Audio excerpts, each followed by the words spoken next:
Welcome to Banking Transformed, the top podcast in retail banking. I'm your host, Jim Roos. Despite having established customer bases and trusted brands, many financial institutions struggle to keep pace with the rapid technological evolution driven by fintech firms and digital-first challengers.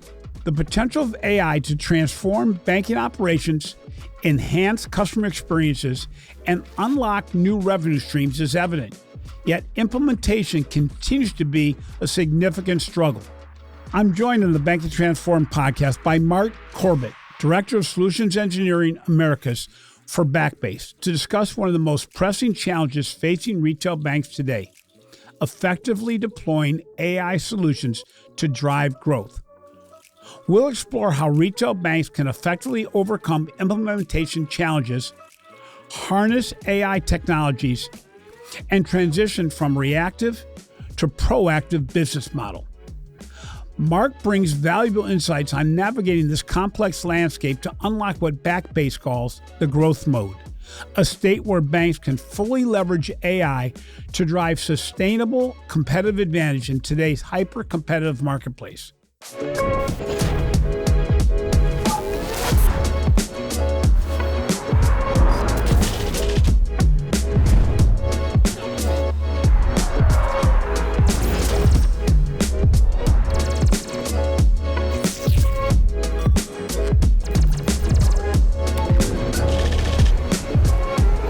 Legacy systems, fragmented data architecture, and organizational silos create substantial barriers for AI adoption in banking. Many banks invest heavily in AI initiatives, but see limited returns as they grapple with integrating these new capabilities into an existing infrastructure. Today, we're going to discuss how to address these hurdles and to achieve growth. Are you a community banker thinking, how do we stay competitive in 2025 without losing our personal touch? At Backbase, they've just released a new research paper that dives right into that. It's called Unlocking Growth Mode for Community Financial Institutions in 2025. It's a strategy snapshot packed with insights for community banks and credit unions looking to modernize without doing a complete tech overhaul. For instance, you'll learn how to close the AI readiness gap, how to deliver seamless onboarding and personalized service across your entire customer lifecycle, and how to get real ROI from digital investments without ripping out your entire core system. We're talking about quick wins, fintech-style agility, and sustainable growth, all while keeping that high-tech service your customers and members love. If you're ready to move beyond buzzwords into the actionable strategy, grab the paper at backbase.com/growth mode or click the link in our show notes. That's backbase.com/growth mode. And let's unlock growth mode together. So Marc, before diving into specifics, could you share a little bit about your role at Backbase? Yeah, hi. Marc Corbett. I'm the Director of Solutions Engineering Americas. My team works with a lot of our future clients and existing customers on the digital transformation journey. So understanding the landscape of emerging technologies, what they have in their roadmap, what they're trying to achieve with a platform like ours. And then we do a lot of the technical stuff too, like earmarking legacy systems, deprecating and evolving the underlining architecture and some of the silos that they have. So it's a very fun, it's a very evolving job, and it stays on the precipice of what's next in the technological world that we live in. Well, we just finished up our financial brand forum in Vegas last week, and there's certain words or certain phrases that became like everywhere.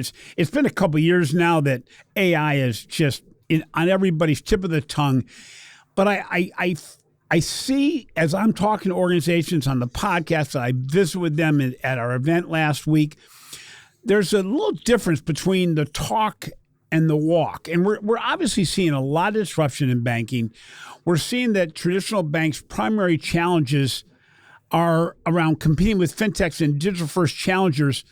But it really isn't taking AI, from my perspective, taking AI from the back office solutions, the things that create efficiencies, to the front office solutions where it really improves effectiveness, improves the customer experience, improves the employee experience.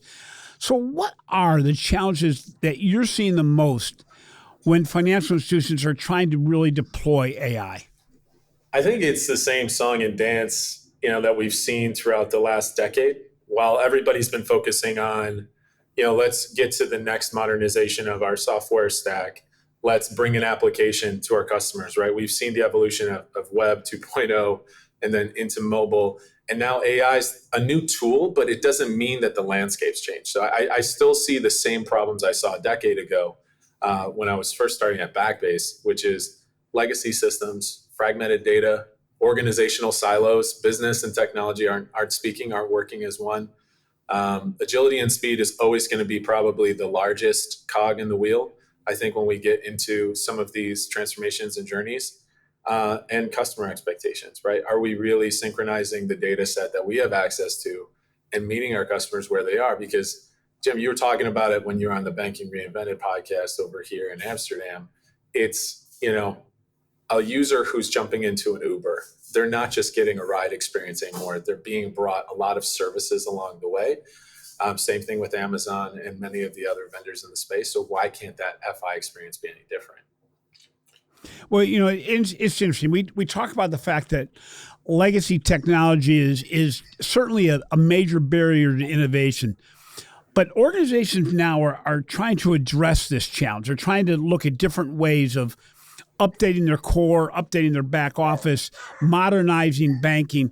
So how is legacy technology actually being modernized, for lack of a better, just a second, I'm going to shut these dogs up just a second. Yeah, no worries. Bad timing, guys.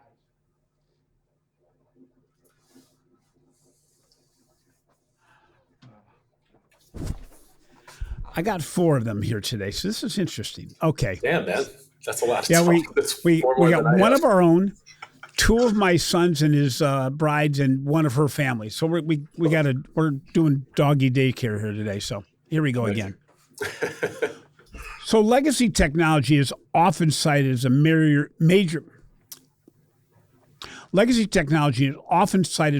barrier to innovation. What we're seeing is organizations now are trying to find different ways to modernize their banking core, but also just modernizing banking as a whole. How are you seeing forward-thinking banks addressing the challenge to enable AI integration? Yeah, I think, you said this best when I was listening to you the other day, that the rope analogy, right? So time has passed, institutions have not modernized that technology the way they have. They're holding onto the rope. It's getting further away. There's a lot of catching up that needs to be done. But at the same time, Rome wasn't built in a day. We need to gradually replace outdated systems. And it just starts with laying everything out, sometimes on a spreadsheet. We do it with our consultants a lot, and just saying, what are you using? Where's the redundancies? How can we look at this from a modularity standpoint and actually use this point solution, this integration pattern more than once across your network, and get away from that risky big bang? So that progressive modernization, I think, is huge. API first architecture is another thing that we always focus on, which is shockingly still very much something that gets in the way of kicking off an implementation, kicking off a strategy, because that API readiness has to be there. Cloud adoption's finally there. I feel like there was that reluctancy over the years. Yeah. Finally, we've gotten rid of the bad cloud vibes, and more importantly, that feels like that was something behind us now. And while we see more cloud adoption, that brings data lake strategies in, that brings additional partnering with fintechs in, because now you have a more agile, more lean architecture that is, somewhat replaceable in some aspects and not all on-prem. So, we talk about the growth mode. Certainly Backbase has talked a lot about, achieving that growth mentality, that growth mode. And we heard at the Financial Brand Forum last week that every organization is saying they need to acquire new customers. They need to grow organically. That's really central to banking transformation. It's actually the way you pay for it in many ways. Can you explain a little bit about what the growth mode is and why it's so critical today? Yeah, so AI is a big piece of this, right? We're using AI-powered platform now to push this. But once again, AI is just a part of that larger strategy. our banking leadership has kind of looked at it and called it growth mode, because we need to get away from a slow, disconnected legacy tech staff that kind of handcuffs our ambitions, handcuffs our strategies, to a more nimble all-in-one. And this is where we come in, platform play, right? We believe that a single architecture, single code base, getting away from all of this merger and acquisition of technology products while you're actually going through that from the financial institution space, and unify that data experience is huge. That allows us to be more proactive. It allows us to find that data layer and we're putting an AI layer as well into a lot of our capabilities so that we can tailor experiences. I think you were saying it recently, Jim, as well. Tailoring that value proposition is huge. If you think about different users at different life cycle events and different places in their life, I have a mortgage with another FI. Why isn't my primary FI offering me a mortgage solution? Why aren't they off? I remember when I first renovated my home, I had to go to a kind of a nimble neo bank to get that financial backing, because my bank wouldn't give it to me. Why is that? Why is that relationship so broken? So tailoring those experiences only can come from disconnecting those legacy experiences and getting into that nimble all-in platform suite play. It's interesting. We were talking before we went on air about the fact that organizations now more than ever really have to define their specific North Star they're trying to solve for. That may not be a North Star for the organization as a whole, but it's certainly a North Star with regard to what they're trying to solve for today. You're traveling in the U.S., you travel globally to find out how are organizations, what are they focusing on? What are they trying to deploy AI against? What are some of those strategies? What are some of those solutions that they're trying to deploy AI to make it better? Yeah, I think what we're seeing is there's a lot of waste. There's a lot of redundancy, whether it's the back office, redundancy of systems, data not getting where it needs to get. So where we see maybe AI solutions in the marketplace right now are simple low-hanging fruit. Those large language models being trained, being able to synchronize, synthesize that data set. But more so in the future, and how we're trying to curve this is, don't solve tomorrow's problems with another point solution, even if it's AI. Think about an AI data layer throughout your entire organization. Let's put aside how technically you can make that happen, because that's a whole podcast in itself. But once you get there, how do you take that approach from a strategic technology assessment and say, okay, let's prioritize this data set. Let's make sure that our customer service representatives are speaking the same language as our advisors, and they can help migrate users from a consumer plus business experience into a graduation process of commercial and lending, and we can keep them in that ecosystem.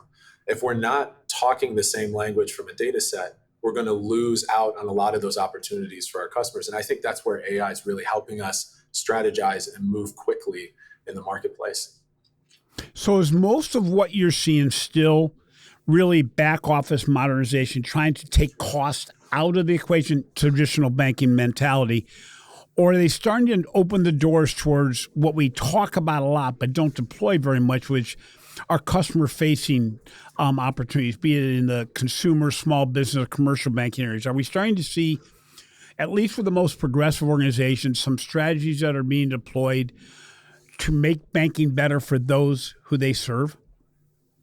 I think so. So there's something we've been doing and focusing on. It's called customer lifecycle orchestration, and it's really trying to increase the product holdings per individual. So increasing that ratio. You hear about it a lot, but how do you do it better? And I think that AI, while it's going to help us clean up the back office massively and repurpose a lot of the workflows so that you can get into those digital insights and those high digital touch points that you want your member representatives to be facilitating versus just the minutia of finding and searching. The same goes for the front end and the front office, where I'm a client, I log in as the customer, and there's kind of different algorithms that are running based on my life events that are giving me the right campaigns, that are guiding me through financial management flows and wellness flows. There's a system that needs to be in place that's actually dynamically changing my dashboard and prioritizing family-centric banking versus my old life when I was a single, person who was just managing a small portfolio. Maybe I want to bring an IRA into my banking experience as well, which could be the gateway into some of the wealth and advisory services that FI offers. These are things that we're thinking about now instead of domain-specific solutions from a vendor assessment where we see in the market, those RFPs go out, we've got one thing we're trying to solve, onboarding. Well, have you thought about the life cycle of that onboarding? Have you thought about the product acquisition phase after you start servicing that customer or that member? This is where AI gets into the mix, in our opinion, and this is where we're taking it in the next few years, certainly. Well, data unification and bringing the silos together is actually foundational to AI success. Otherwise, you're just building, silos of insight, which doesn't help you nearly as much. What steps are banks taking today to break down these data silos without a massive infrastructure overhaul? The steps that they're taking, I think, is, first of all, making sure everybody's at the table. I think you said this the best, making sure that usually when you go through an assessment like this, there's a lot of risk involved, right? There's a lot of, we're working with risk mitigators, which are banks, essentially, member credit unions. So bringing everybody to the table, from the compliance, the architecture, the technology, understanding and getting them to kind of identify the pain so that you can start to organize that internally. Because likewise, we have a solution for everything, but it's hard sometimes to organize that on our end as well, was what is priority for the institution. I think Ford did this really well back in the early 2000s. They found that after the subprime mortgage crisis, all of a sudden they had a different company culture of admitting when something was wrong on the assembly line, and they would raise their hand. We need banks to do that too, because that attention needs to be given to those systems. It's not just good enough. So it's very much a business-driven initiative as much as it is technology, even though that's the framework that we're taking it from. Whenever I'm talking to somebody about AI, we're talking a lot about improving the information we have in the back office, making it so that we can understand our customers better, understand our clients better. And that helps a lot, even in the democratization of data across all the touch points. That really helps out a lot. How do we move that so that the customer knows that they're being known? Yeah, I talk about it often that, Amazon shows me every day that they know me better than anybody else in the retail sector. Uber knows me really well and knows what I do beyond the car sharing. It goes into what I like to visit when I'm out of town, where I like to go, what I like to eat, all these elements. But the fact is, in my banking environment, it seems like risk tolerance gets in the way, that my primary personal bank, my primary small business bank want to know me really well, but really get into a discomfort zone when it comes to making sure that I know they know me, because they're afraid that, well, maybe they'll be wrong. Does that get in the way with most of your clients, where they get to know their customers extraordinarily well, but when it goes against deploying that, let's call it, it's using a current cliche, agentic AI mentality that says, I will help you down that path. Is it more than just risk that gets in the way? Are they afraid of the data that they're getting, the answers that they're getting, even though they're using them internally? That's a really good question. It's funny. There's nothing scarier than talking about Starbucks or something, and then it's on your Instagram feed like 5 seconds later, and you're saying, is my phone listening to me? The reality is, while there's a debate about this, what it's really doing is it's cross-analyzing the IP that I'm on. It's looking at who is in my proximity. It's analyzing the friendships that I have, because they're also seeing ads that are specific to that, infrastructure, that ad environment. And so that's where that hyper-personalization comes into play. It's almost too good, right? So I think there is that aspect, but ultimately, we think that when we look at the industry, these banks have foundationally built their relationships, especially in the customer financial institution space, even into the sub-regional space, based entirely on relationships themselves, intimately knowing our customers. Hyper-personalization is not a new concept. It just used to occur in branch. It used to occur in person with that white glove feel. Obviously, that's not scalable, but that hyper-personalization via AI to analyze vast amounts of data real time to understand that customer's needs and then preferences leading into a highly tailored product recommendation. I don't see that as a risk as much as a helpful hint into the future. And like you said, they're going to receive it anyways from external applications. So what's the difference? That proactive engagement for me personally is where I see us predicting customer needs, triggering their perspectives, enhancing their services, increase customer lifecycle value over time so that it's even harder to leave.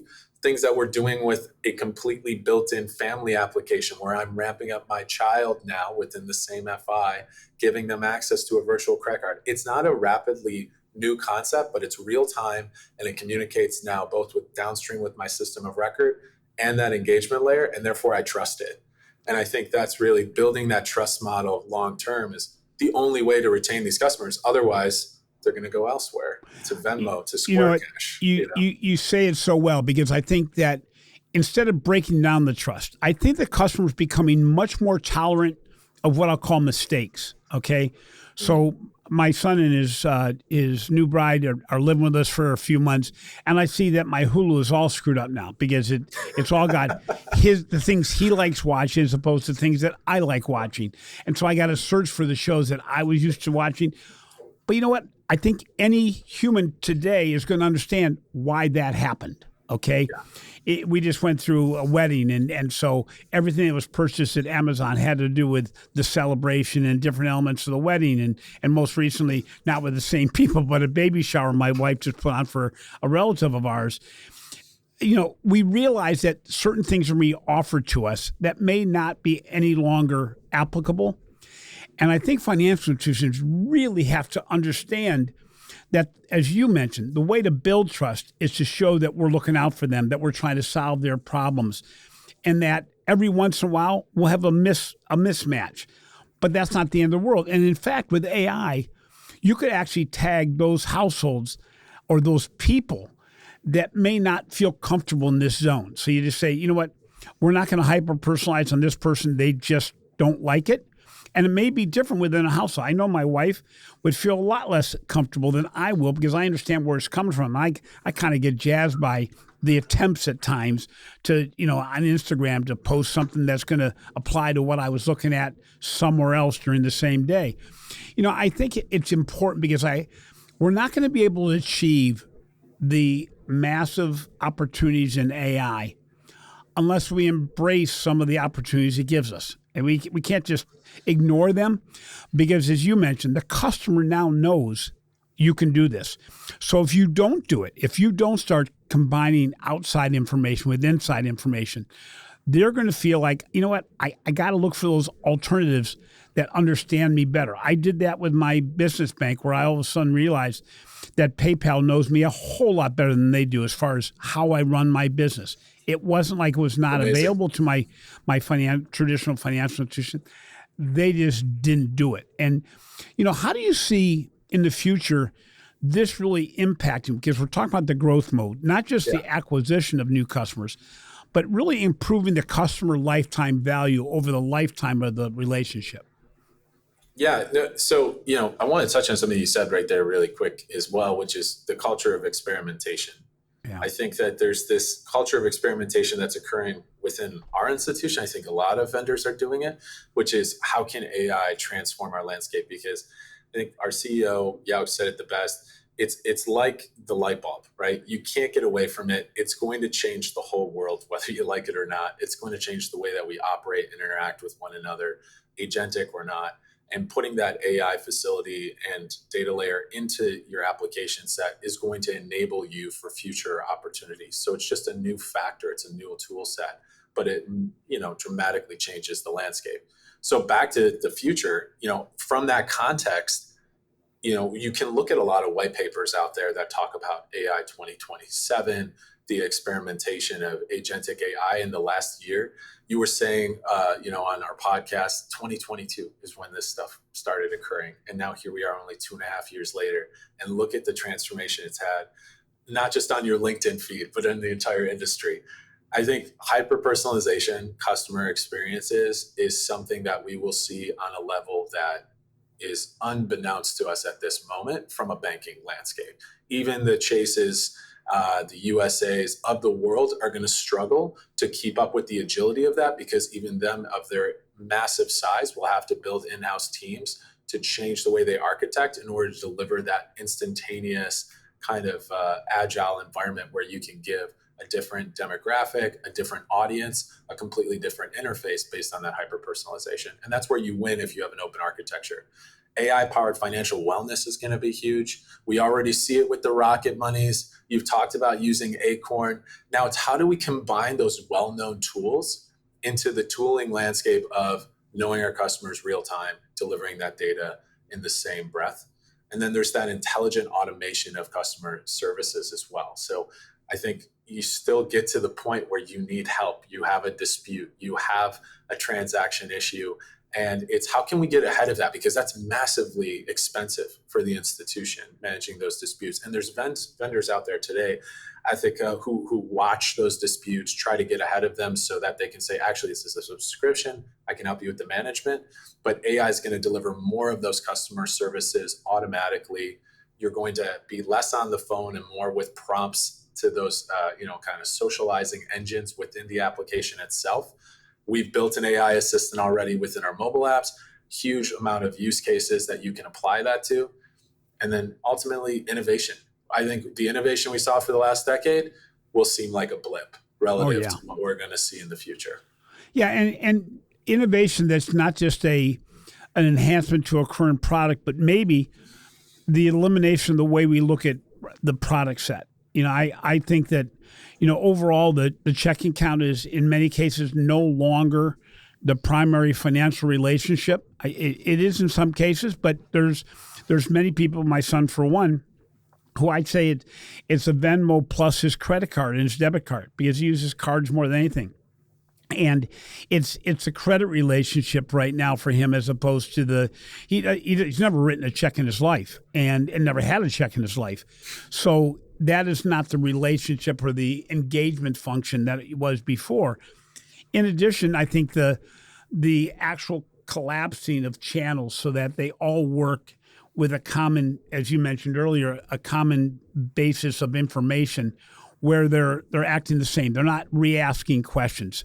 In addition, when you look at the lifetime value, the ability to say, with AI, with the technology we have today, with the integration of services, the ability to add a service simply with a one click because you have all the information.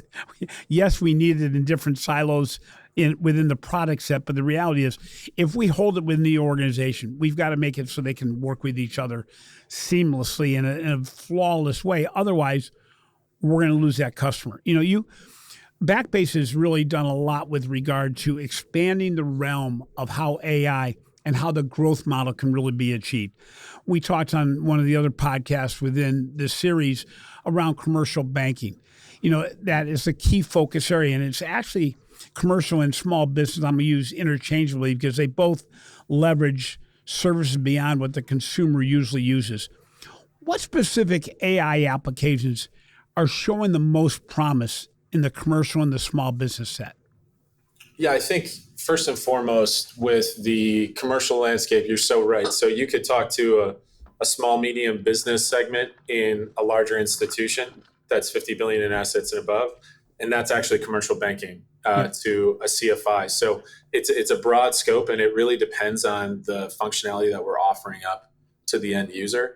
What fascinates me about commercial and commercial lending is talk about obsolete, archaic, legacy ways of working with such a new business model every day as well. It's such an interesting juxtaposition of two factories where you have revolutionary growth, and at the same time, we haven't changed a lot of how we service those users. And I think a lot of the automation, a lot of the ways that we offer up products credit risk assessments for lines of credit, personalization of relationship management, your relationship managers, and how they communicate with you, how they recognize your entities and sub-entities, automation of some of the entitlements within your system. Fraud detection is massive, right? So we have a lot of the hooks already in our software where, there's a step up, there's a real-time payment, and it exceeds a certain amount. You need to use biometrics you get a push or a nudge to a mobile device, someone's on the go, but then embedding fraud and AI into that to see how many clicks are we copying and pasting that password? What's the behavioral data of that user? And is it unlike what we've seen before from that same user? And automating that process is huge. Then there's document processing, cash flow forecasting, all these things that have traditionally been very manual, done on spreadsheets or aggregating external systems. Now we can kind of intertwine those into a single experience and then give the customer, once again, what they need when they need it versus throwing a million functional areas at them and expecting them to be a subject matter expert on my commercial platform. You know, it's going to be interesting, too, because with AI and with the ability to track behaviors within a commercial relationship, there's a lot of owners of that relationship. The payroll manager is not at all like the financial expert within the organization. It's not like the owner of the organization. So to understand the way they want to bank, how they want to interact, exactly, will be just a tremendous opening of opportunity. In addition, to be able to look at not just fraud and risk, but let's take the opposite side of that with regards to credit availability, where because of behaviors, because of things going on at the financial institution level, that you're able to say, I can offer this organization or this person X lines of credit because of the way they're behaving outside of what I'll call credit bureau related activities. Yeah. We're seeing this. Chime just released a notification that they're going to be offering a number of their households a $500 line of credit that was not based on credit bureau adjudication, which means they're probably going deeper into the relationship base to say, you know what, these people may not have qualified in the traditional ways, but because of the way they react to us, because of other data we have availability to, they're going to be available. I think this is really the opportunity that if we take it, it will be tremendous. And I think we have to get out of our own way at times. We have to look and say, you know, why is it that our personal lines of credit at XYZ organization only go to $1,000? Why not down to $100? Because if the mass amount of my base would benefit from the security of knowing that they have a line of credit that can be accessed if they miss a payment, or if they, you know, rent comes due and they don't want an SF fee, you know, to hit their account, that we have access to credit that can get them over that small hump. I think it gets to a whole new way of looking at relationship banking in a way that's really forward-looking, as opposed to simply looking, you know, what's happened already. When you look at Jim, sorry to cut you off, but NEOs are doing that, right? Back to your point, we see these disruptors doing that, and the institutions that we work with are looking and saying, should we offer that? How radical would it be for us to either set up a sidecar and rebrand it with the existing infrastructure, so there has to be reusability there, or can we embed that within our application set as an added service, like we've done now internally with roundups that Acorn started doing years ago? And I think you're right. Like, you have to catch those trends. You have to reassess your risk assessment. And more importantly, the behavioral data is huge. We really structure everything on data itself. But the behavior, you know, people used to walk into branches, and their appearance, the way they carry themselves, might actually earn them more trust in terms of a business loan or a line of credit, like you're saying. And there's this aspect of, you know, we look everything via binary, and in a traditional model, we need to expand that data outreach and understand where else is there financial assessments going on. Additionally, security-based lending and wealth advisory and all these things, you know, they're all coming together. Even though we're talking about consumer all the way up to a high net worth individual, they have very similar experiences when it comes to seeking out those high digital touch points. You know, it's interesting because there's certain things that hit me, and then I ask it everywhere to find out, is my thesis correct? And one of the challenges I'm having right now is the limited number of organizations that look at flow of funds, that look at where do funds go once they get into an account of one of my households, and not realizing, for instance, that in my instance, I'm transferring money twice a month between financial institutions. Well, why is that? Why doesn't anybody try to peel back that layer? Or the fact that I'm paying a mortgage on a monthly basis that may be overpriced based on the very easy dynamics. You can look at, when was my mortgage opened? What's my payment amount? What's my outstanding balance, you can pretty much figure out what rate I'm paying. Well, if it's higher than what is market today, why are you not reaching out to me and offering me something better? Or if you actually hold the mortgage, why are you still doing that? To actually show you people that you're looking out for them on an ongoing basis. And, I talk a lot about my Acorns account, but I go, I'm having money taken out all the time by Acorns, and yet not one financial institution is going, by the way, we can build something like this for you. I'd probably move my account, but nobody ever does it. So, lost opportunities by not looking at what's going on overall. Even the simple dynamics of when a customer is shopping for a new car, they have a credit bureau run against them when they try to do a test drive. That's their way of saying, I can feel secure in you taking a car off the lot without me in the car. Well, when they do that, you have a strike and you can find out who's shopping for cars. Well, that's pretty valuable data. The dealers and the manufacturers use it all the time to go after you before you actually buy a vehicle. But my financial institutions ignore that, even though they could finance that vehicle. When we look at AI capabilities today and we look at the use of data to build better insights, what balance do you believe financial institutions should strike between developing the AI capabilities in-house versus partnering with technology providers? And is this defined only by size of the organization or more than that?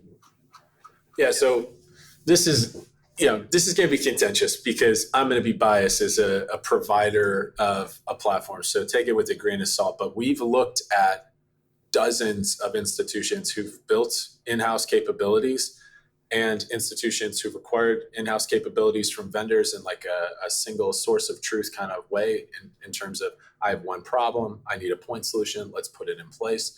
And time again, what we see is when you take that approach, you may end up with unwanted tech debt. There's the innovation and the knowledge that you need internally about AI, but I think you should use that in your assessment.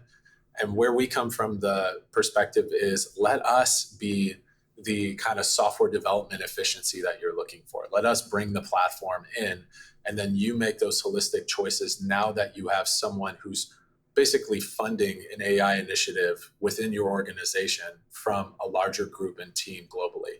So we use Backbase's infrastructure AI capabilities now for, upgrade agents, making sure that we get synthetic test data, pull request classifiers and things like that on just the SDLC.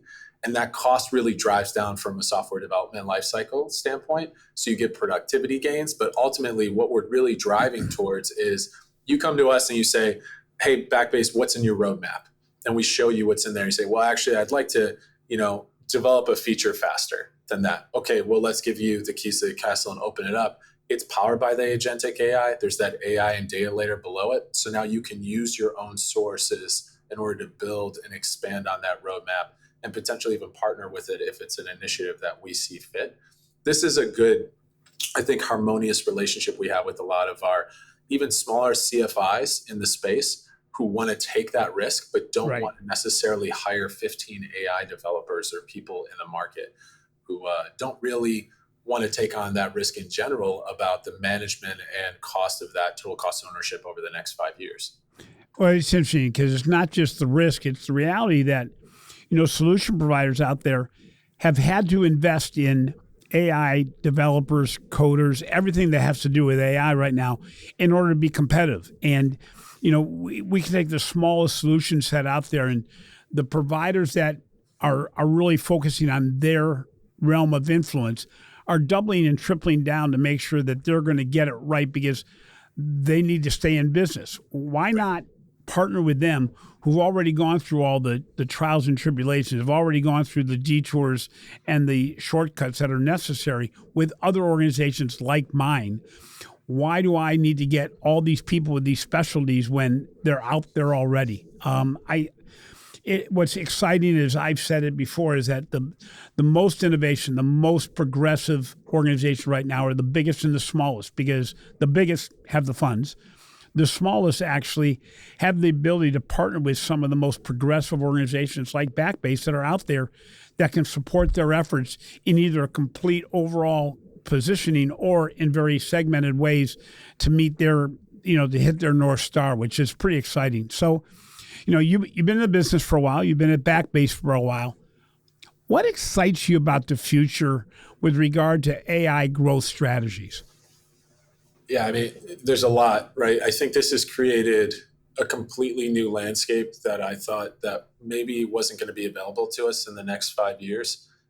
Whether that's internally, like I was mentioning earlier, that culture shift in the organization where we're saying, okay, Yauk's done an incredible job at this. Let's embrace AI fully, right? Let's become an AI powered platform versus a platform that tacks on AI as a feature. Let's use it to synthesize and clean up data sets. Let's use it to create dynamic documentation and reports. Let's do all of that at a factor of 2 to 3x through which we were normally going to do it. I think it's a great, exciting time to be in tech in general that's leveraging some of these technologies, because it's opening up possibilities to us that we've never seen before. And more so, I've always been proud of the way we've orchestrated the platform, right? Completely open AI or open APIs, completely in-house built. We haven't grown through acquisitions or mergers of smaller fintechs. That means we've always had a very clean set of code. It's a platform that if you're a nerd and you're a developer like me and you take a look at the back end, you get really excited to work with. Now that new technology is coming in, we're even more likely to adopt it at a speed faster than other vendors in the marketplace, because they don't have to sift through hard-coded acquired libraries that they've had over the last 5 to 10 years. And that excites me, right? Because I think we can really become a market leader in that space. Marc, thank you so much for being on the show today. I think I'm excited also. I was telling this to the people in the audience over the last week when we were in Vegas at Financial Brand Forum that, I've been in banking my whole career, which is a long time. I don't think I've ever had a time when the opportunity wasn't greater, when the excitement wasn't higher, when the customers weren't more excited about what we can do. And really, it's up to us as individual financial institutions to decide, okay, you're going to grab that? Are you going to grab that next rope on the rope course? Or are you going to sit there with a still rope going, now how the heck do I get over that? I'm going to have to, we've seen all those TV shows where they have all the obstacles. I'm not going to get to the next obstacle until I get through this one. And what's good is there's a lot of organizations that are willing to help financial institutions get there. There's no lack of people wanting to serve and make banking better. And I think the opportunity is endless, but it's as you said, also an exciting time in technology. It gets down to culture. Is your organization going to be willing to do banking differently to make banking better? So, Marc, thank you so much for being on the show. I really appreciate it. My pleasure. Thanks for having me, Jim. Thanks for listening to Banking Transformed, the winner of 3 international awards for podcast excellence. If you enjoy our work, please give us a positive review. This has been a production of Evergreen Podcast, so a special thank you to our producer, Collins Blakely, audio engineer, Chris Fafalius, and video producer, Will Pritz. If you've not already done so, please remember to subscribe to Banking Transformed on both your favorite podcast app and on YouTube for more thought-provoking discussions on the intersection of finance, technology, and leadership.